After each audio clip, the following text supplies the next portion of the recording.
우리나라 삼국지.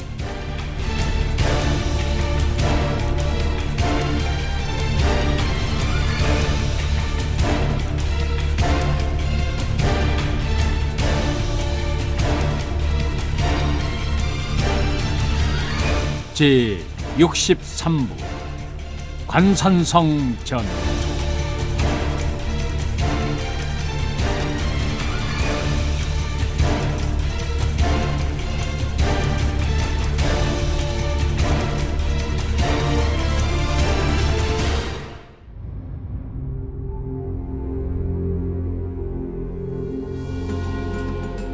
서력 553년 백제 성태왕 31년 7월 신주의 군주 김무력이 백제 북변에 보류했던 한성을 함락시킴으로써 한수와 하류 유역마저 신라의 수중에 떨어졌다. 이 소식을 듣고 성태왕은 소매를 떨치며 분연히 일어났다. 이대로 신라에게 가만히 당할 수는 없다. 받은 만큼 갚아줄 것이다. 성태왕은 대가야와 외의 사람을 보내어 군사를 보내달라는 명을 내렸다. 이미 모든 준비를 마치고 있던 대가야와 외 양국의 군사들은 속속 금산으로 집결했다. 성태왕은 조열에 있는 군사들에게 외쳤다. 이곳에는 우리 백제국의 군사를 비롯해서 혈맹인 대가야와 외 군사들까지 함께 자리했다. 우리의 목표는 하나다. 간교하고 무도한 신라를 무찌르고 우리들이 그동안 빼앗겼던 것들을 되찾는 것이다. 이는 하늘의 뜻이니 우리가 나아가는 길에는 오직 승리만이 있을 것이다. 성태왕의 웅변이 끝나자 군사들은 함성으로 화답했다.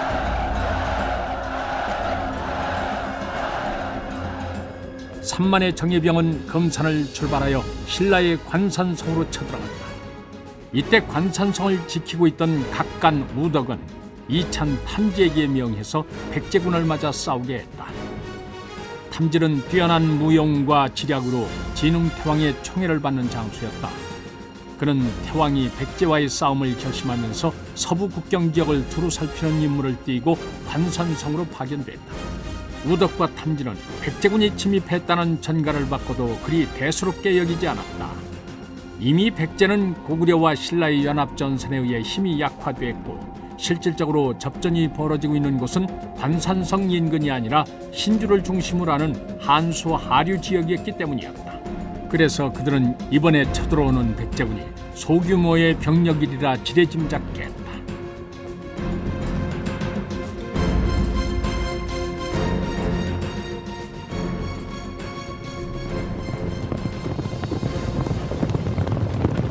탐지가 1만의 군사를 이끌고 관산성에서 나와 이원에 도열하고 있을 때 백제의 기병이 기치를 휘날리며 달려왔다. 이미 여러 차례 백제군과의 전투를 통해서 자신감을 가지고 있었기에 탐지는 백제 군사들이 몰려오자 망설임 없이 사수를 내세워 화살을 쏘게 했다. 신라군의 화살이 빗발치자 백제의 기병은 쉽게 앞으로 나서지 못했다. 탐지는 쉴 새 없이 공격을 퍼부으면서 백제군의 기세가 꺾이기를 기다렸다. 백제군은 진격이 여의치 않자 갑옷으로 중무장을 한 보병들에게 방패를 들려 내세웠다. 이를 본 탐지는 깃발을 흔들어 대기하고 있던 기병을 진격시켰다. 신라의 기병은 틈을 주지 않고 백제의 보병을 덮쳐갔다. 신라군의 재빠른 공격에 백제 군사들은 허둥대며 대오를 이탈하기 시작했다. 탐지는 기회는 이때다 싶어 남아있는 군사들에게 총진격을 명했다. 백제 군사들은 신라군들이 일제히 진격해오자 겁을 먹고 달아나기 시작했다. 신라 군사들은 기세를 올리며 후퇴하는 백제 군사들을 한참이나 추격했다. 탐지는 백제군들이 제대로 싸워보지도 않고 무조건 도망을 치자 의심스러운 생각이 들었다. 백제군이 이렇게 허약할 리가 없을 텐데. 아니나 다를까 말이 떨어지기 무섭게 벌판 양쪽 언덕에서 북소리가 크게 울려 퍼지더니 가야와 외의 깃발을 앞세운 수많은 군사들이 내달려왔다. 그러자 달아나던 백제 군사들도 되돌아서서 반격을 개시했다. 탐진은 그제야 함정에 빠졌다는 사실을 깨달았지만 후회해봤자 이미 때는 늦었다. 사방에서 백제와 대가야 외의 군사들과 깃발들이 넘실거리며 몰려오는데 마치 늦여름 메뚜기 떼가 먹장구름처럼 하늘을 새까맣게 뒤덮으며 막 벼이삭이 패기 시작한 논으로 달려드는 것 같았다. 탐지는 하늘이 노랗게 보이고 땅이 꺼지는 것 같았다. 아무리 생각해도 승산이 없었다. 그래서 그는 군사들에게 무슨 수를 쓰던지 호위망을 뚫고 달아나라고 소리쳤다.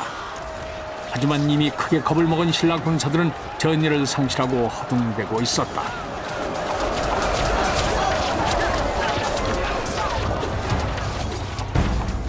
이원에서의 싸움은 상대방을 일단 안심시킨 후 허를 찌른 전략의 승리였다. 성태왕은 장군 무운에게 5천의 군사를 주면서 정면 대응하지 말고 적당히 싸우는 척하다가 물러나라고 명했다. 그리고 외장군 유지신과 대가의 장군 남주호에게 각기 군사를 이끌고 언덕 위에 매복을 하게 했다. 그런 연후에 성태왕 자신은 나머지 군사들과 함께 후방에 머물며 전황을 살폈다. 신라군은 성태왕이 예상했던 대로 움직였고 결국 백제군의 포위망에 걸려들었다. 전투가 거의 끝날 무렵 성태왕은 호위 군사들과 함께 전장으로 나갔다. 성태왕의 깃발이 흔들리자 백제 군사들은 좌우로 갈라지며 길을 냈다. 벌판에 신라군의 시체가 질비하게 널려 있었다.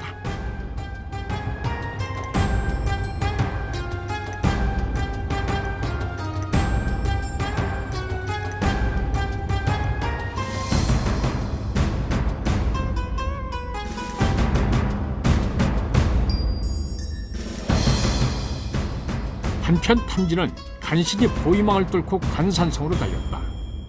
잠시 숨을 돌리고 뒤를 돌아보니 따라오는 군사가 수백 명에 불과했다. 한 번도 겪어보지 못했던 참패였다. 탐진은 이를 악물었다. 눈에선 핏발이 터져서 금방이라도 피눈물이 쏟아질 것만 같았다. 패배하고 돌아온 탐지로부터 전화를 보고받은 관산성의 우덕은 사태의 심각성을 깨닫고 도성으로 전령을 보내는 한편 신주의 군주 김무력에게 구원을 요청했다. 이때 김무력은 한성을 점령한 후에 한수 주변 지역에 대한 정지 작업을 펼치고 있었다. 김무력은 급보를 받고 군사를 인솔하여 남행을 하려니 고구려군과 매소홀에 있는 백제 해군의 움직임이 신경이 쓰였다.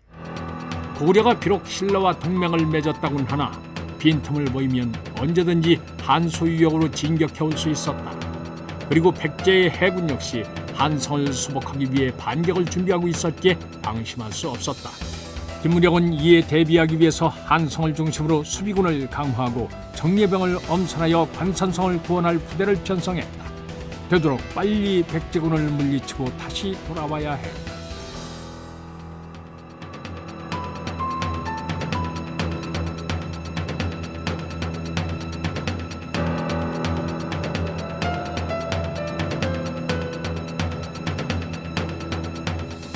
서전에서 대성을 거둔 성태왕은 의기양양하게 군사를 거느리고 나아가 관산성을 포위했다.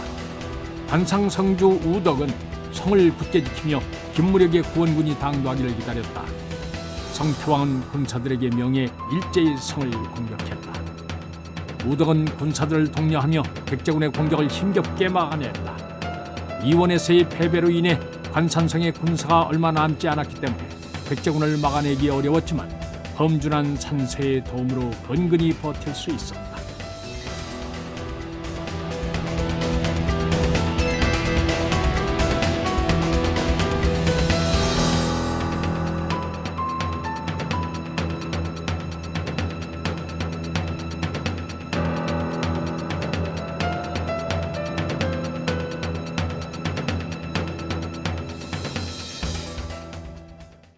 성태왕은 관산성이 쉽게 함락되지 않자 장수들과 함께 성을 공략할 계책을 의논했다. 신라의 구원군이 당도하기 전에 관산성을 함락시킬 방법이 없겠는가? 이때 왕자 부여창이 나서며 아뢰었다. 지금은 남동풍이 불어오는 시기옵니다. 산성 동남쪽에서 화공을 펼친다면 저들은 혼란에 빠질 것이옵니다. 그때를 노려 공격한다면 쉽게 성을 얻을 수 있사옵니다. 소자에게 맡겨주시면 반드시 관산성을 함락시키겠사옵니다. 성태왕은 부여창의 계략이 그럴듯하다고 여겼지만 사랑하는 아들을 위험한 곳으로 보낼 수는 없었다. 성태왕은 어릴 때부터 담력이 세고 지혜가 뛰어났던 부여창을 어느 누구보다도 아꼈다. 너는 전투 경험이 부족하니 다른 노련한 장수들에게 맡기도록 하여라. 그러자 부여창은 허리춤에서 단도를 뽑아들고 팔뚝을 그어 바닥에 피를 뿌리며 맹세했다. 만일 소자가 피한다면 살아서 돌아오지 않겠사옵니다. 부여창의 결의가 굳은 것을 보고 성태왕도 더는 막을 수 없었다.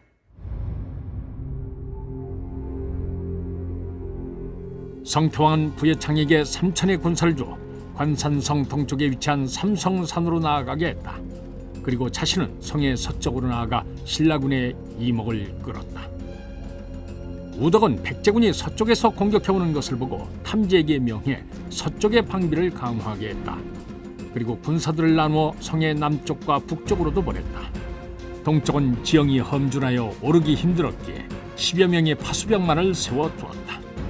성태왕은 문을 시켜 성의 서쪽을 공격하는 신용을 했다. 백제군의 공격이 거세지자 성의 서쪽을 지키고 있던 탐지의 군사들만으론 막아내는 데 힘이 붙였다. 탐지는 황급히 우덕에게 전령을 보내 군사들을 더 보내달라고 요청했다. 우덕은 남쪽과 북쪽에 주둔한 군사들 중 절반을 차출하여 서쪽 성벽으로 보냈다.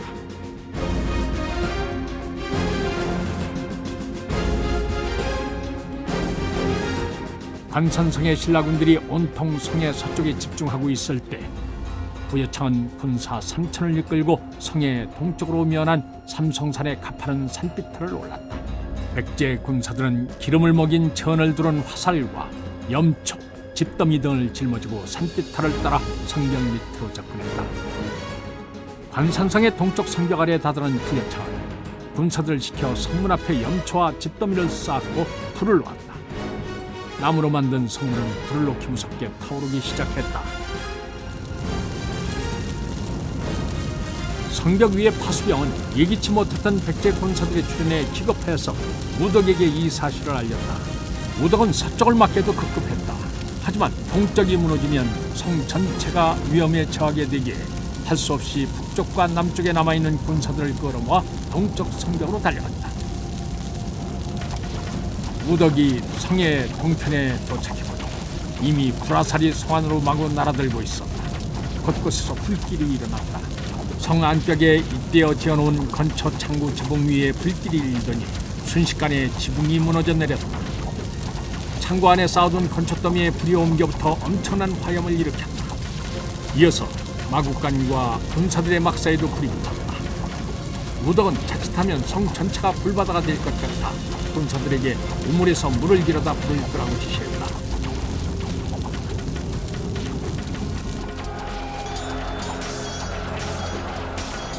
이때 부여창이 이끄는 3,000명의 백제군들은 신라군이 우왕좌왕하는 틈을 놓치지 않고 일제히 올가미와 사다를 이용해서 성벽을 타고 넘기 시작했다. 우덕은 백제 군사들이 성벽을 넘어온 것을 보고 군사들 동료에서 막게 했다. 하지만 불길 속에서 사면팔방으로 뛰어다니느라 지친 군사들로 백제의 청해군들을 막는 것은 불가능했다. 신라 군사들은 하나둘씩 백제군들의 칼을 맞고 쓰러졌다. 백제군들은 마치 굶주린 들깨떼처럼 신라 군사들을 덮쳤다. 이를 보고 겁에 질린 우덕은 자신도 모르게 뒷걸음질을 쳤다. 이때 우덕을 발견한 백제군사 서너 명이 일제히 칼을 휘두르며 달려들었다. 우덕은 날아오는 칼날들을 힘겹게 막으며 조금씩 물러났다. 그러다가 그만 뒤에 엎어져 있던 신라군사의 시체에 걸려 넘어지고 말았다. 이를 본 백제군사들은 순식간에 달려들어 한 칼에 우덕의 목을 베어버렸다.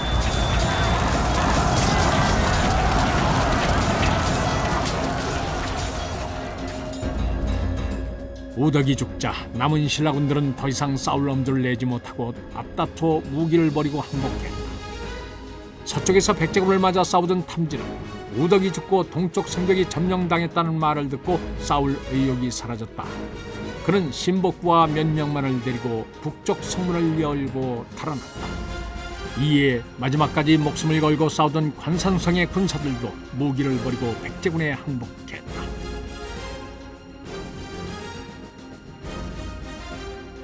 이리하여 관산성은 백제의 손아귀에 들어오게 되었다.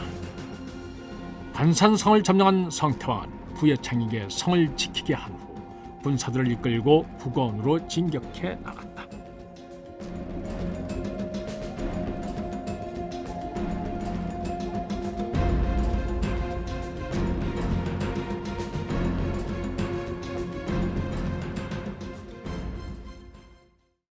백제의 성태왕은 국원으로 가는 길에 삼년산군에 이르렀다.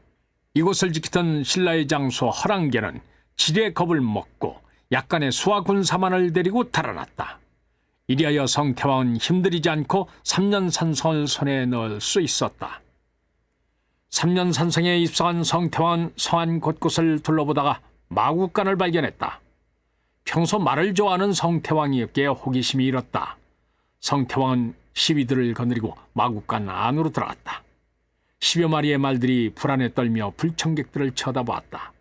성태왕이 다가가니 말들이 몸을 뒤척이고 말굽으로 땅을 구르기 시작했다. 가까이에서 말을 살핀 성태왕의 입에서 감탄사가 터져나왔다. 지방관아에 있는 군마들이라고는 믿기지 않을 정도로 근골이 뛰어나며 털에 윤기가 흘렀다. 성태왕이 보기에 이 말들은 사비성에 있는 말들에 비해도 손색이 없었다. 성태왕은 좌우의 시위들에게 당장 마방의 책임자를 찾아오라고 명했다. 명령을 받고 나간 시위들은 잠시 후 한 사내를 끌고 왔다.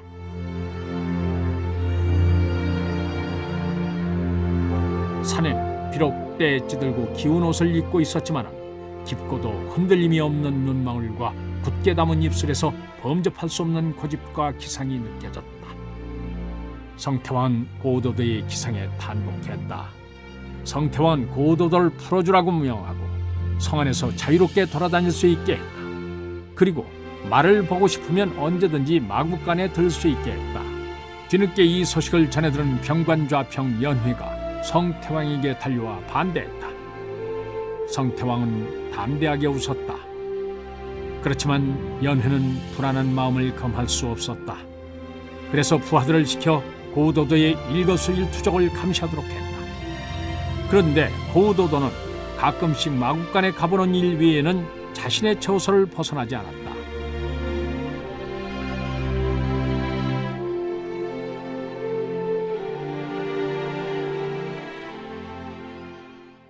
다음 날 성태왕은 삼년산군을 출발하여 국원으로 향하는 장도에 올랐다. 길을 떠나기 전 성태왕은 고도도를 조용히 불렀다. 내가 이번 원정길에서 돌아올 때까지 생각해 보아라. 골품제가 확고한 신라에서 너처럼 미천한 신부는 출세할 수 없다. 자고로 현명한 사람은 자기를 알아주는 자를 섬긴다 하지 않았느냐? 성태왕은 고도도에 대한 미련을 버리지 못했다.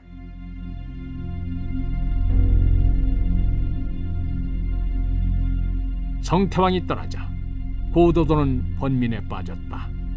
자신을 아끼는 성태왕의 진심에 감동했기 때문이었다. 하지만 고도도는 신라를 배신할 수 없었다. 비록 신라 태왕을 직접 친견하거나 극진한 대접을 받은 일은 없었지만 신라의 군마를 책임지는 비장으로 녹을 받아먹고 살던 사람으로서 자신만의 이익을 쫓아 떠날 수는 없었다. 고도도는 이처럼 우직하고 고집스러운 사내였다.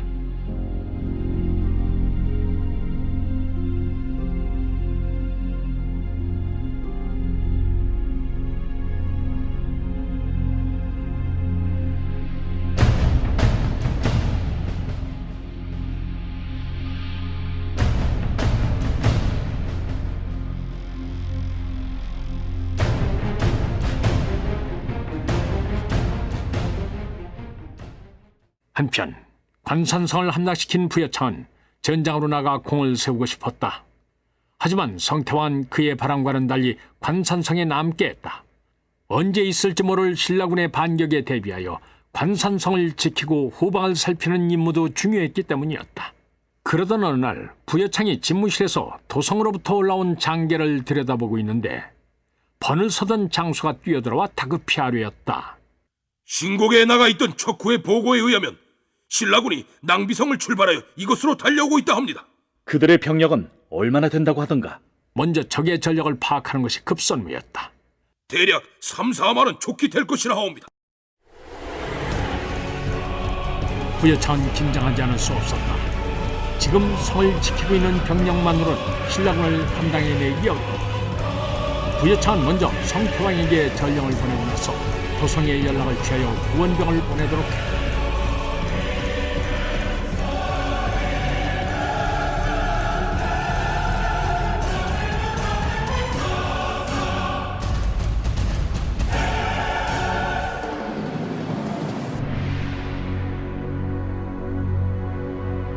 이때 백제의 도성에서는 내신좌평 백협이 정사를 관장하고 있었다.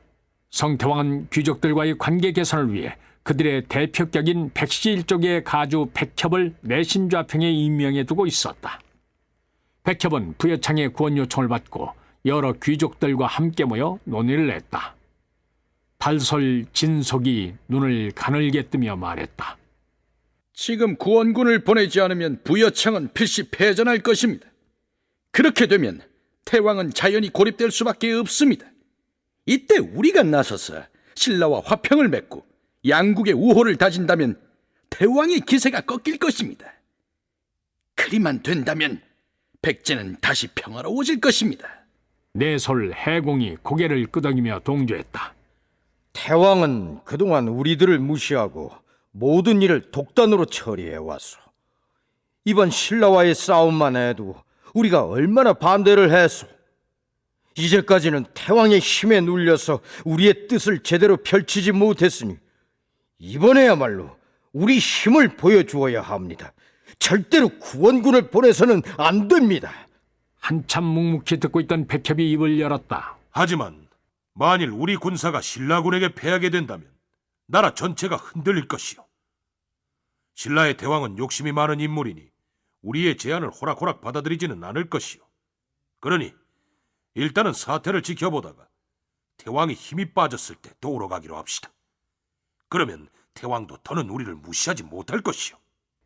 이리하여 백제의 도성에서는 구원군을 보내지 않고 수수방관했다.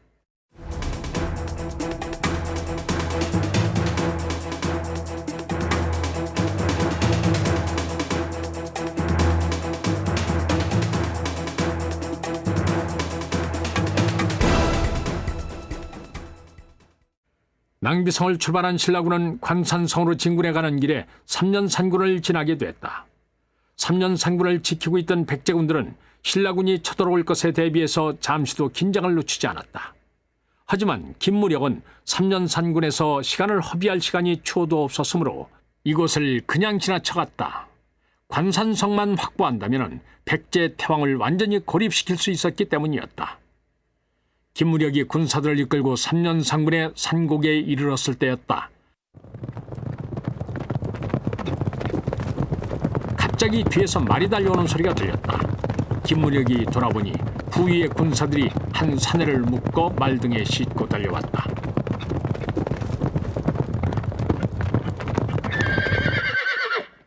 김무력이 의아하여 쳐다보고 있자니 그중 눈매가 날카롭고 몸이 호리호리한 군사가 앞으로 나와 아뢰었다. 이자가 저쪽 수풀에 숨어 우리 군사들을 훔쳐보고 있게 잡아왔습니다. 첩자가 틀림없습니다. 다른 군사 사내를 말에서 끌어내리더니 김무력 앞에 무릎 꿇게 했다. 그러자 그 사내는 정색을 하고 말했다. 저는 첩자가 아닙니다. 저 역시 엄연한 신라의 군사입니다. 김무력이 사내의 말을 듣고 문득 뇌를 스치는 생각이 있어 넌지시 물었다. 그렇다면 너는 3년 산군을 지키던 군사가 틀림없으렸다. 사내는 장군이 자신을 알아주자 얼굴이 환해지며 대답했다. 그렇습니다. 저는 백제군에게 포로가 된 이후로 3년 산성에 갇혀 있었습니다. 사내는 자신이 그동안 겪었던 일을 소상히 아뢰었다.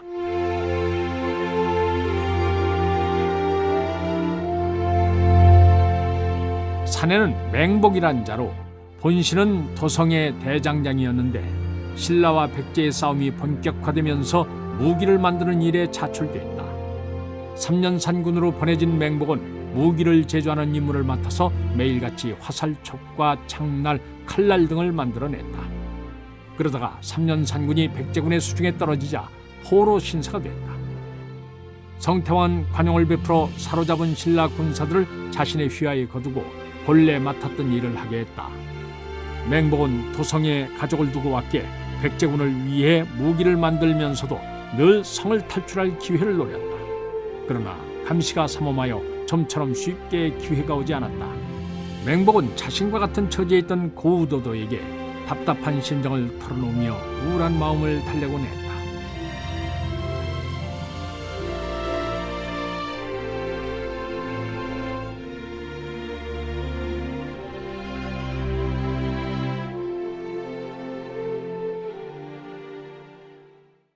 그러던 어느 날 밤에 고우도도가 은밀히 맹복을 찾았다.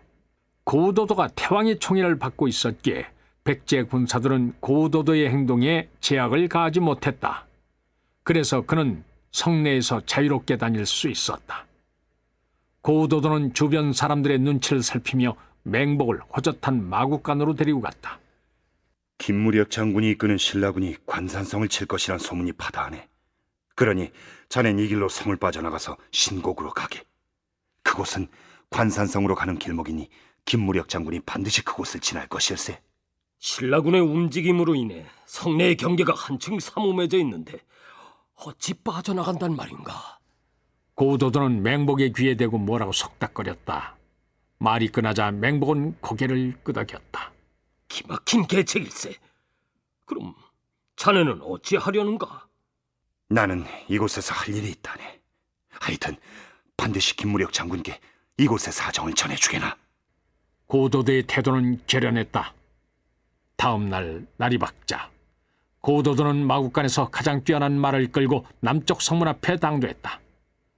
성문을 지키던 군사들은 고우도도를 막아서며 물었다. 어딜 가려고 하는 거요? 고우도도가 말을 가리키며 대답했다. 폐하께서 아끼시는 말인데 그동안 제대로 운동을 하지 못해서 몸 상태가 매우 나빠졌네. 계속 이리 놓아둔다면 아마 조만간 큰 병이 될 것이네.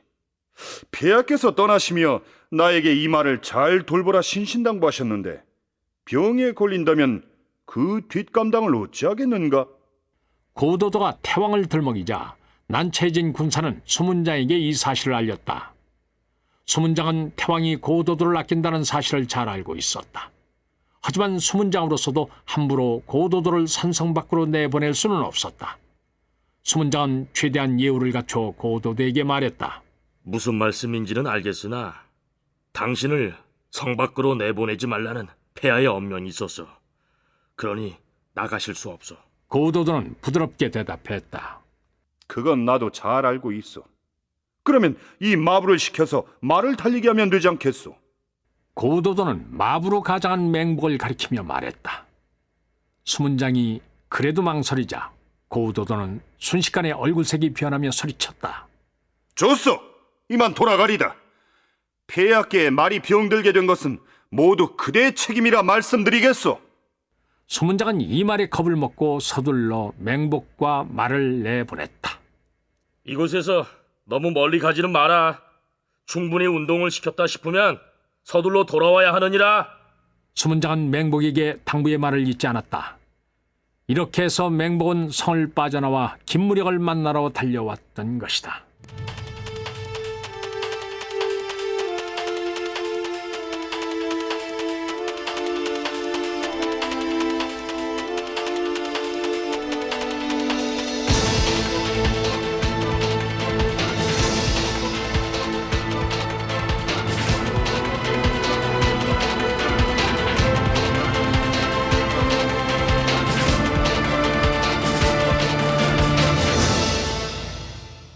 맹복의 말을 들은 김무력은 새삼 고우도도를 떠올렸다.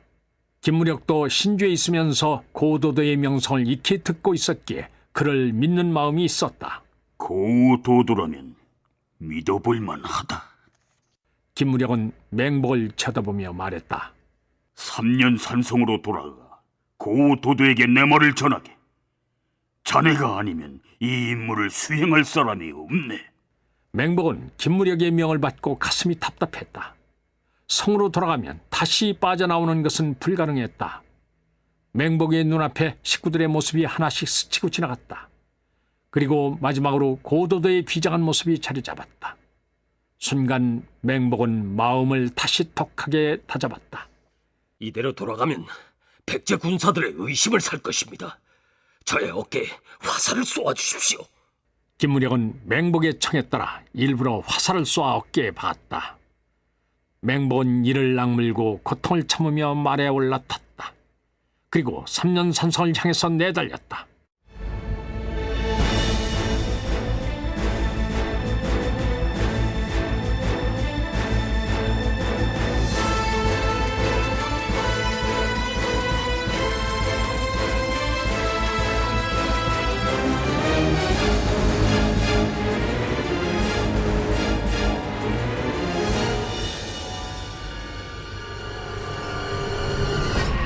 한편 3년 산성의 수문장은 시간이 오래 지났는데도 맹복이 돌아오지 않자 조금씩 의심이 들기 시작했다.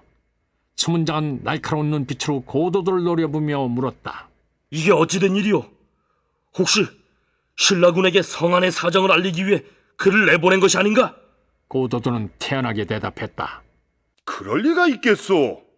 그가 돌아오지 않으면 내 목숨이 위태로울 것이 뻔한데 내가 그런 무모한 짓을 할 리 있겠소. 아무래도 무슨 사고가 생긴 듯하오. 수문장은 군사들에게 성 밖으로 나가서 주위를 살피게 했다. 어느덧 날이 저물어서 수색 나갔던 군사들이 돌아왔다. 하지만 그들은 그저 고개만 저을 뿐이었다. 마부가 달아났다고 확신한 수문장은 군사들에게 고도도를 잡아서 감금하라 명했다. 고도도가 군사들에게 끌려가고 있을 때 갑자기 파수를 보던 군사가 외쳤다. 멀리서 말이 한 마리 달려오고 있습니다. 군사들이 성문을 열고 나가서 말을 끌고 들어왔다. 수문장이 말등을 살펴보니 오른쪽 어깨에 화살이 박힌 맹복이 엎어져 있었다. 이를 본 고도도가 황급히 달려가서 맹복을 끌어내리고 군사들에게 말했다. 어서 처소로 옮기는 것을 도와주게. 이리 두었다가는 목숨이 위태로워.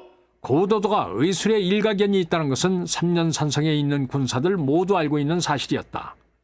고도도는 종종 아픈 군사들 치료하여 병을 낫게 했다. 고도도는 군사들의 도움을 받아 정신을 잃은 맹복을 처소로 데려갔다. 수문장은 수하 군사 한 명을 고도도에게 붙여 돕도록 했다. 치료를 마친 고도도가 시중을 들던 군사를 돌아보며 말했다. 이제 급한 조치는 모두 끝났으니 안정을 취하면 되네. 자네는 나가서 일 보게나. 군사는 고도도의 말에 따라 밖으로 나갔다. 군사가 나가는 것을 확인한 고도도는 조용히 맹복에게 물었다. 어찌 다시 돌아왔나? 장군께서 나에게 전하라는 말이라도 있는가? 의식을 잃은 척하고 있던 맹복은 그제야 눈을 뜨고 나지막하게 대답했다. 장군께서 말씀하시기를 우리 신라군이 3년 산성을 지나쳐 바로 관선성을 치게 되면 분명 백제 태왕이 국원성으로의 진군을 멈추고 돌아올 것이라 했네. 백제 태왕이 관산성으로 향하는 길에 3년 산성에 들릴 테니 무슨 수를 써서라도 그의 목숨을 끊으라 말씀하셨네.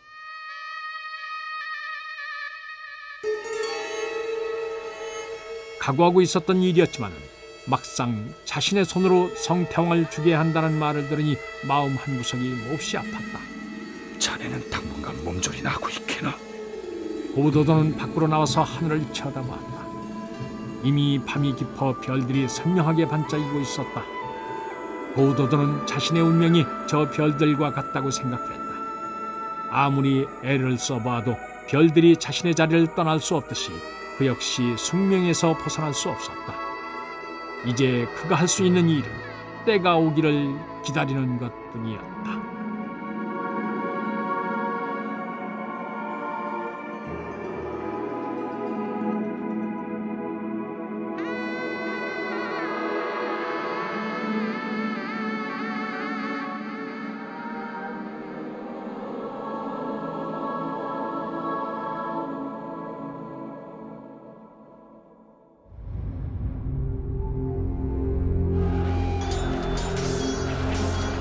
김무력은 드디어 신주의 정예병을 이끌고 관산성으로 쳐들어갔다. 부여창은 군사들을 독려하여 황비를 더욱 튼튼히 하고 신라의 공격을 막아냈다. 그는 적의 화살이 날아오는 중에도 두려워하지 않고 앞에 나가서 군사들을 독려했다. 왕자의 용감한 모습을 본 백제군들은 더더욱 힘을 내서 신라군의 공격에 맞섰습니다. 신라군이 며칠 동안 공격을 퍼부었지만 관산성은 흔들리는 기미조차 보이지 않았다. 이대로 무모하게 공격하다가는 신라군에게 많은 피해가 있을 것이다.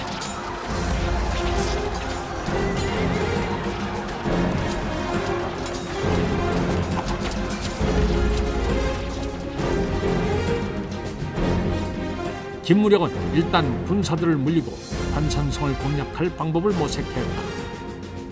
성 안에 있는 부여창도 초조하기는 마찬가지였다. 도성의 구원을 요청한 후 오랜 시간이 흘렀지만 구원군은 나타날 기미조차 보이지 않았다. 양쪽 모두 당장 뾰족한 방책을 찾지 못했기에 당분간 대치 상태가 계속될 듯했다. 한편 성태왕은 국원성에 이르러서야 신라군이 관산성에 당도했다는 소식을 들었다. 성태왕으로서는 큰 낭패가 아닐 수 없었다. 만약 신라군이 관산성을 함락시키라도 한다면 그가 이끄는 백제군은 퇴로가 끊기게 될 것이고 결국 고립될 수밖에 없었다. 이는 반드시 막아야 하는 일이었다. 하지만 관산성에 있는 군사들만으로는 신라의 대군을 막아낼 수 없었다. 그런데다 노련하고 지략이 뛰어난 김무력에 비해서 부여창은 혈기만 앞서는 풋내기에 지나지 않았다. 성태왕은 무엇보다 부여창이 걱정돼서 미칠 지경이었다. 백제군의 입장에서는 국원성 공략보다 관산성을 구원하는 것이 더 급했다. 자칫하면 신라군의 배후를 공격하려다가 오히려 포위를 당하게 될 형국이었다. 성태왕은 급히 기병 5천을 이끌고 먼저 관산성으로 떠났다. 나머지 군사들은 병관좌평 연회의 인솔 아래 국원성의 신라 군사들을 견제하며 우태토록 했다.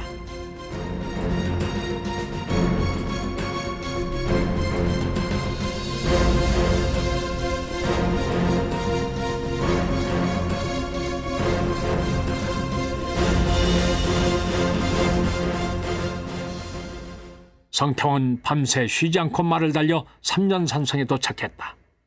태왕은 이곳에서 말을 쉬게 하고 신라군의 형세를 살필 생각이었다. 성태왕이 도착하자 삼년산성을 지키고 있던 장군 사종이 성문을 열고 영접했다. 그래, 지금 관산성의 전황은 어떠하냐? 지금 잠시 전투를 멈추고 소강 상태에 접어들었사옵니다. 홍성전투로 인해 아군이 많은 피해를 입었지만은 신라군의 타격도 상당히 큰 줄 아옵니다. 이 틈을 노려 그들을 친다면은 제 아무리 김무력이라고 할지라도 제압할 수 있사옵니다. 성태왕은 그의 의견에 동의하고 장수들을 둘러보며 명했다. 오늘은 이곳에 머물며 군사들과 말들을 쉬게 하라. 내일 아침이 밝으면 신라군을 멸하리라. 백제 군사들은 말을 마구간에 집어넣고 처소로 들어가 쉬었다. 처소에 자리 잡은 성태왕은 시위에게 명해 고우도도를 데려오도록 했다. 잠시 후 고우도도가 굳은 얼굴로 시위를 따라 들어왔다. 고우도도는 이미 백제군으로서의 생활에 적응을 했는지 백제군사의 갑옷을 입고 있었다. 성태왕은 고우도도의 모습을 보고 크게 기뻐하며 물었다. 그동안 잘 지냈느냐? 네가 우리 백제 갑옷을 입고 있는 것을 보니 백제에 귀부하기로 결심을 굳힌 듯하구나. 고우도도는 굳은 얼굴을 풀며 또렷하게 대답했다. 폐하께서 그리 원하신다면 백제로 귀부하지 못할 이유도 없사옵니다. 그렇지만 그 전에 한 가지 청이 있사옵니다. 성태왕으로서는 뜻밖이 아닐 수 없었다. 얼마 전까지만 해도 고지식하고 뻣뻣하게 굴던 고우도도가 자신에게 청이 있다고 하지 않는가. 성태왕은 즐거운 마음으로 물었다. 그래, 그 청이 무엇이냐? 좌우를 물려주시옵소서. 그럼 말씀드리겠사옵니다. 성태왕은 고우도도가 이처럼 조심스럽게 하려는 얘기가 무엇인지 무척 궁금했다. 그래서 좌우의 도열에 있는 시위들에게 물러가도록 명했다. 단둘이 남게 되자 고우도도는 성태왕에게 정성껏 절을 올렸다. 폐하께서 저에게 보여주신 믿음과 배려는 백두산과 같았사옵니다. 아마 소인의 백골이 진토가 될 때까지 갚는다 해도 다 갚지 못할 것이옵니다. 여기까지 말을 하고 나서 고우도도는 재빨리 품에 품고 있던 칼을 뽑아들고 성태왕에게 달려들었다. 성태왕은 갑작스런 상황에 놀라 황급히 몸을 피하며 시위들을 불렀다. 하지만 금세 고도도에게 붙잡힌 몸이 됐다. 성태왕의 외침을 듣고 황급히 방으로 달려들어온 시위들은 고도도가 태왕의 등에 칼을 겨누고 있는 모습을 보고 얼굴이 새하얗게 질렸다. 시위들은 태왕이 상할까 두려워 함부로 접근하지도 못했다. 고도도가 태왕의 귀에 대고 말을 이었다. 소인도 이러고 싶진 않지만 나라를 위한 일이니 어쩔 수 없습니다. 부디 저를 이해해 주십시오. 고도도는 말이 끝나기가 무섭게 성태왕의 등에 칼을 깊숙이 꽂았다. 참으로 어이없는 일이었다. 백제 태왕이 한갓 마국간지기의 손에 유명을 달리하게 될 줄이야. 기겁을 한 성태왕의 시위들이 일제히 칼을 휘두르며 고도도에게 달려들었다. 고도도는 이들에게 큰 소리로 외쳤다. 멈추라! 너희들의 태왕은 이미 죽었다.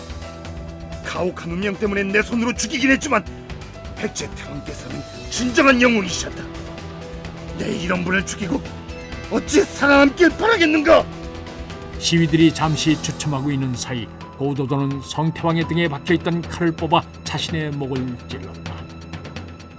고도도는 성태왕의 시신 위에 쓰러지며 중얼거렸다. 저승에 폐하의 충성스러운 신하가 되겠습니다.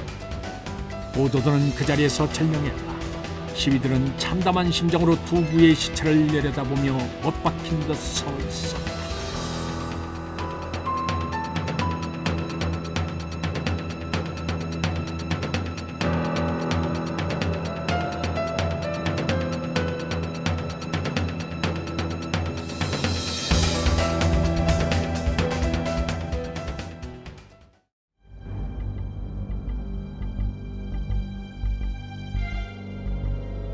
백제의 성태왕이 3년 산성에서 죽었다는 소식이 삽시간에 관산성까지 전해졌다. 부여창은 부음을 듣고 그 자리에 주저앉아 목 놓아 울었다. 천지를 지탱하고 있던 기둥이 무너진 듯한 절망감이 밀려왔다. 부여창에게 있어 성태왕은 냉철하고 위험 있는 군주가 아니라 자상한 아버지였고 인생에서 나아갈 배의 방향을 정해주는 키와 같은 존재였다. 한동안 정신을 놓고 울던 부여창의 마음속에 자신에게서 소중한 존재를 빼앗아간 신라에 대한 분노와 증오의 불길이 일어났다. 얼마나 이를 꽉 깨물었는지 입술에서 피가 배어나왔다. 성태왕의 죽음은 백제군에게 커다란 충격이었다. 부여창이 사태를 수습하려 했지만 성태왕의 변개가 알려지며 관산성 본사들의 사기는 회복할 수 없을 정도로 추락했다. 이 소식을 들은 김무력은 쾌재를 부르며 관산성을 공격했다. 직접 부딪혀보니 확실히 백제군의 방비가 느슨해져 있었다. 낙담한 군사들을 이끌기에 부여창의 능력은 아직 미숙했다. 이에 반해 신라군의 사기는 하늘을 찌를 듯했다. 신라군이 세 방향으로 군사를 나누어 일제히 관산성을 공격하자 성벽 위에 백제 군사들은 조금씩 밀리기 시작했다. 이에 신라 군사들은 성벽을 타고 올라 발판을 마련할 수 있었다. 부여창은 친위 군사들을 이끌고 이곳저곳 뛰어다니며 악전고투했지만 개미떼같이 성벽을 타고 오른 신라 군사들을 막기엔 역부족이었다. 결국 신라군에게 북쪽 성벽을 점령당하자 부여창은 할 수 없이 성을 포기하고 서쪽 문으로 빠져나왔다. 이를 본 신라군들은 달아나른 부여창을 포위했다. 친위 군사들은 부여창을 보호하며 포위망을 뚫으려 했지만 신라군의 숫자가 너무 많아 여의치 않았다. 이때 한 군사가 나서며 부여창에게 아뢰었다. 제가 적장을 쏘아 저들의 기세를 꺾을 터이니 그 틈을 타서 빠져나가십시오. 부여창이 고개를 들어보니 작은 키에 볼품없게 생긴 군졸이 버거워 보이는 강궁을 들고 있었다. 그는 국조란 이름의 궁수였다. 국조는 동료들 사이에서 백제의 주몽이라 불릴 만큼 활쏘기에 일가를 이루고 있었다. 부여창은 그의 외양만 보고 별다른 기대를 하지 않았다. 너의 재주가 얼마나 뛰어난지는 모르겠다만 이 위급한 상황에서 무슨 도움이 되겠느냐? 부여창에게 무시를 당하자 국조는 얼굴을 붉히며 큰 소리로 장담했다. 만일 제가 단 한 발로 적장을 맞추지 못한다면 저의 목숨을 내놓겠습니다. 하지만 제가 맞춘다면 모든 군사들 앞에서 저를 이 나라 제1의 궁수로 인정해 주십시오. 부여창은 모두가 죽게 된 상황에서도 목숨을 걸고 내기를 하자는 국조의 기백에 마음이 움직였다. 좋다. 네 실력을 보자꾸나. 이때 바위처럼 단단하고 커다란 체격의 신라 장수가 좌충우돌하며 백제 군사들을 베고 있는 광경이 보였다. 저자를 쓰러뜨리면 신라군도 혼란에 빠질 것입니다. 북전은 활 시위를 귓불까지 당겼다. 팔이 부러질 듯 팽팽하게 휘었지만은 북조의 팔은 조금도 떨리지 않았다. 북전은 심호흡을 한 번 한 후에 활 시위를 놓았다. 화살은 마치 굶주린 설개처럼 신라군 장수를 향해 빠르게 날았다. 날아간 화살은 마상에 있는 신라 장수의 심장에 깊숙이 박혔다. 신라 장수는 비명 한마디 지르지 못하고 그 자리에서 꼬꾸라졌다. 장수가 죽자 충격을 받은 신라군의 기사가 꺾였다. 북전은 이를 보고 부여창에게 외쳤다. 지금입니다. 저들이 혼을 빼놓고 있으니 어서 피하도록 하십시오. 뒤를 제가 막겠습니다. 북조의 활솜씨에 놀라 입을 다물지 못하고 있던 부여창은 그제야 남은 군사들을 이끌고 신라군의 포위망을 빠져나갔다. 신라군들은 그제야 정신을 차리고 부여창의 뒤를 쫓으려 했지만 북조가 쏜 화살이 연달아 수십 명의 신라 군사들을 꿰뚫었기에 섣불리 나서지 못했다.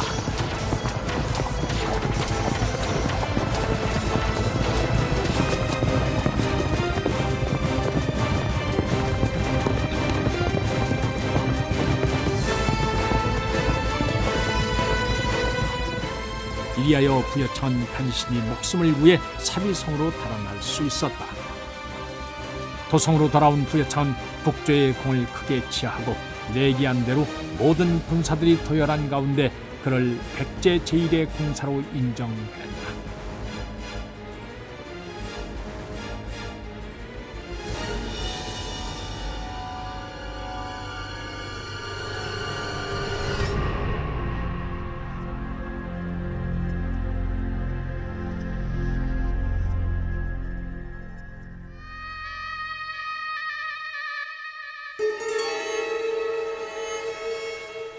한편 뒤늦게 군사들을 이끌고 삼년산성에 도착한 병관좌평 연회를 비롯한 좌평들과 장군들은 성태왕의 죽음을 전해 듣고 넋을 잃었다.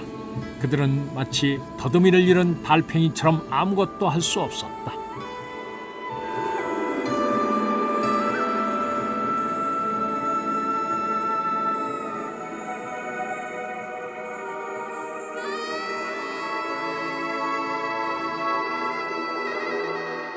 이러한 상황에서 관산성이 함락되고 김무력이 군사를 이끌고 쳐들어오고 있다는 급보까지 전했다. 연회는 장수들과 함께 앞으로 대책을 의논했다.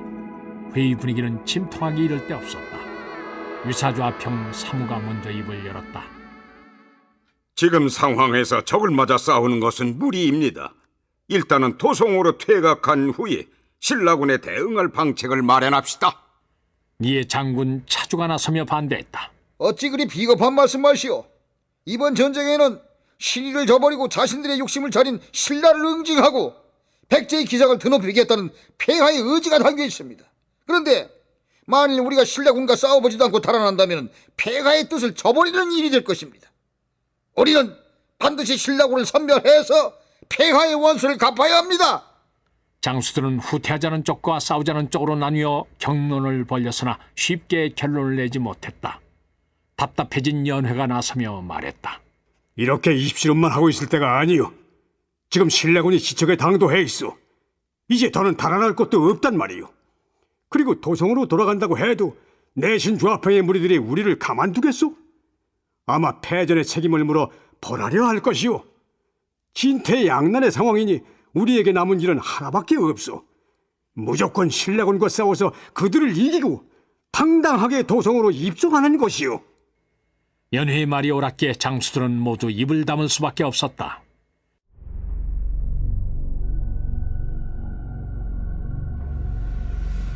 연회는 군사들을 이끌고 삼년산성을 떠났다. 삼년산성은 규모가 작아 신라의 대군을 맞아 싸우기에는 부적합했다. 그리고 구원병이 올 희망이 없는 상황에서 성에 고립되는 것은 좋지 않았다. 연회가 이끄는 2만의 백제군은 청산으로 이동했다. 이는 신라군이 알아채지 못하게 후방을 기습 공격하기 위함이었다. 하지만 김무력은 연회에게 당할 만큼 그리 호락호락한 상대가 아니었다. 그는 관산성에서 싸움을 벌이고 있는 동안에도 삼년산성에 있는 백제군의 움직임을 빠짐없이 살피고 있었다. 그랬기에 백제군이 청산으로 이동하고 있다는 사실을 이미 알고 있었다. 김무령은 청산의 군사를 매복시킨 후에 백제군이 오기만을 기다렸다. 연회가 이끄는 백제군이 청산에 당도했을 때는 찬바람이 스산하게 불고 있었다. 어느덧 여름이 가고 가을이 오는 징조였다. 태왕을 잃고 낙담한 데다 계속되는 행군으로 지친 백제 군사들은 매우 예민해져서 수풀이 바람에 흔들리는 소리에도 민감하게 반응했다. 연회는 이런 군사들을 안심시키기 위해서 위험을 갖추고 선두에 서서 나아갔다.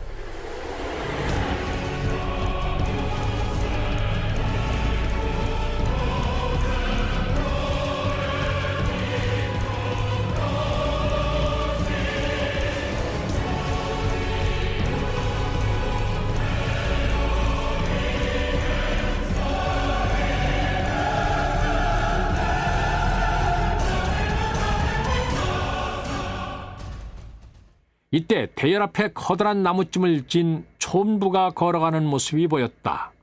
연회를 시종하던 부장이 큰 소리로 길을 비키라 명했지만 촌부는 들은 채도 하지 않고 느린 걸음으로 묵묵히 자기 길을 갈 뿐이었다. 이에 화가 난 부장이 말을 달려서 촌부에게다가 호통을 쳤다. 내가 감히 대백제국의 군대를 능멸하려 하느냐? 그제서야 뒤를 돌아본 촌부는 기겁을 하고 땅에 엎드렸다. 너는 이 부근에서 신라군의 모습을 본 적이 있느냐? 본시 그 지역에 사는 백성에게 묻는 것이 확실한 정보를 얻을 수 있는 가장 빠른 방법이었다. 신라군은 그림자도 보지 못했습니다. 그렇다면 이곳 정산에서 옥전으로 가는 가장 빠른 길이 어디냐? 촌부가 주저하며 말했다.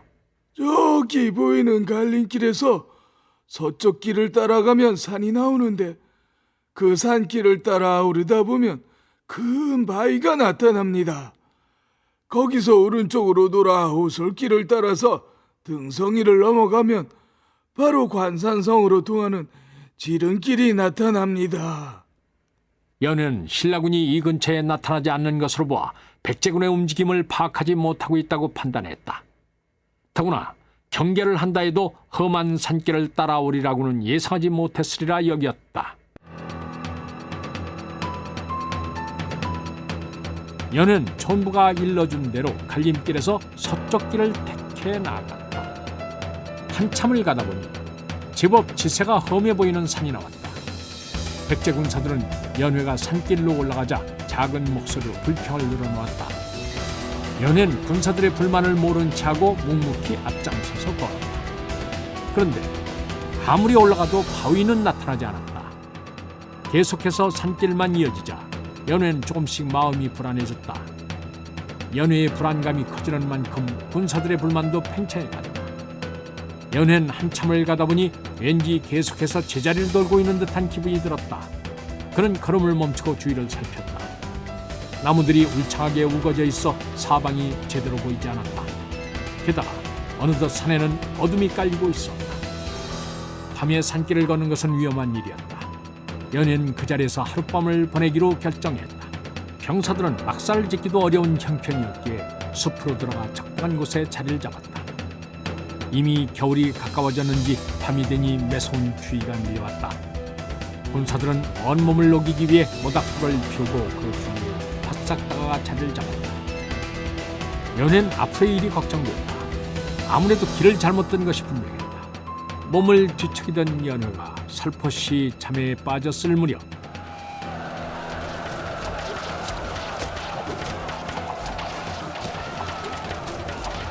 갑자기 사방에서 횃불이 일어나며 함성이 터져나오더니 화살이 벌떼처럼 날아오기 시작했다.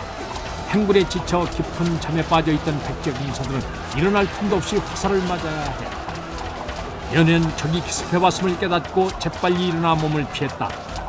코앞도 보이지 않는 산길에서 뛰다 보니 나뭇가지에 갑옷이 걸려 넘어지기도 하고 얼굴과 팔다리가 찢겨 피가 나기도 했다.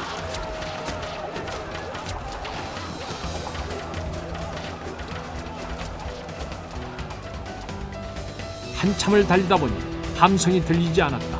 그래서 뒤를 돌아보니 아무도 쫓는 자가 없었다. 연회는 우선 숨을 만한 곳을 찾기 위해 주변을 더듬거렸다. 그때 그가 발견한 것은 속이 빈 아름드리 고목이었다. 그것은 연회의 몸이 충분히 들어갈 수 있을 정도로 공간이 넓었다. 연회는 몸을 숨기고 숨을 죽인 채로 주변에서 들리는 소리에 귀를 기울였다. 아직도 병사들의 비명소리가 희미하게 들리는 듯했다. 언제 적군의 수색이 벌어질지 몰랐기에 그는 잠시도 긴장을 늦출 수 없었다.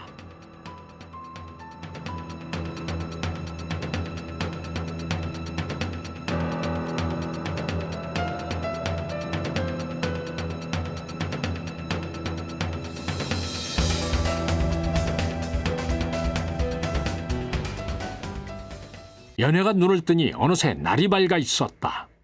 이처럼 절박한 상황에서도 잠이 들었던 것이다. 연회는 화들짝 놀라서 고목의 틈 사이로 주위를 살펴보았다. 나무가 보이고 산새 소리만이 들릴 뿐이었다.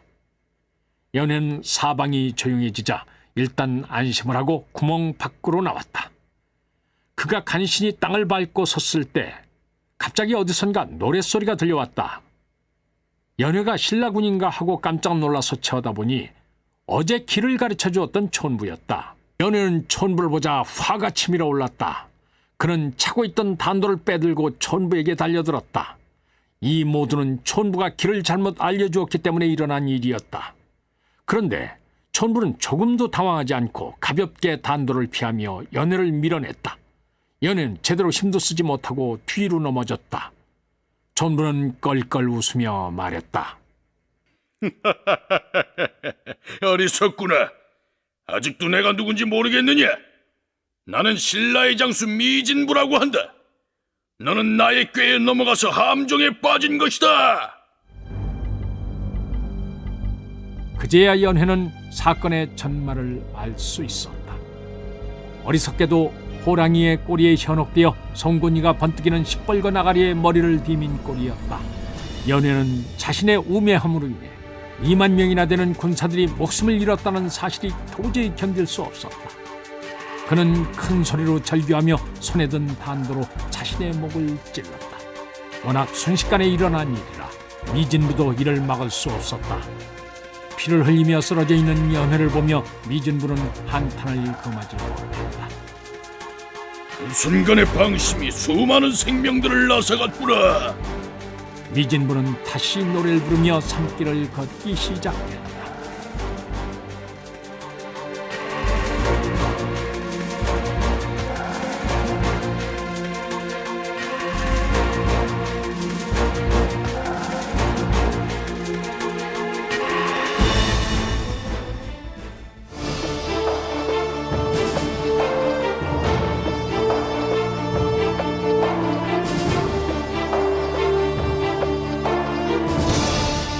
출연 이완호, 황원, 정기항, 황윤걸, 유만준, 김태웅, 문관일, 곽윤상, 박영화, 이장원.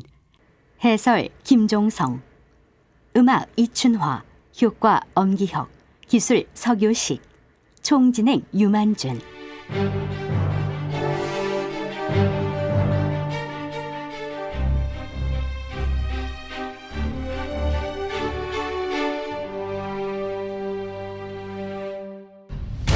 김동주 원작, 김기덕 연출, 제63부 관산성 전투 편이었습니다.